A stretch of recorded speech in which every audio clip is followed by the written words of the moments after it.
sebelum penuntut umum menyampaikan tuntutan pidana, terlebih dahulu ditemukan hal-hal yang merupakan maupun meringankan yang terdapat pada diri maupun perbuatan terdakwa, yaitu sebagai berikut: A. Hal-hal yang memberatkan perbuatan terdakwa tidak membawa pemeriksaan dalam pemberantasan korupsi. B.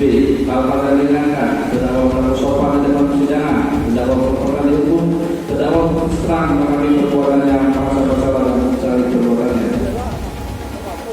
Berdasarkan uraian tersebut di atas dan dengan memperhatikan ketentuan perundang-undangan yang berkenaan dengan perkara yang kami menuntut umum dalam perkara ini menuntut: 1. Menyatakan terdakwa Muhammad Fahmi secara sah dan menyatakan bersalah melakukan tindak pidana korupsi secara berlanjut sebagaimana diatur dan diancam pidana nomor 5 ayat 10A Undang-Undang 31 tahun 1999 tentang pemberantasan tindak pidana korupsi sebagaimana telah diubah dalam Undang-Undang nomor 20 tahun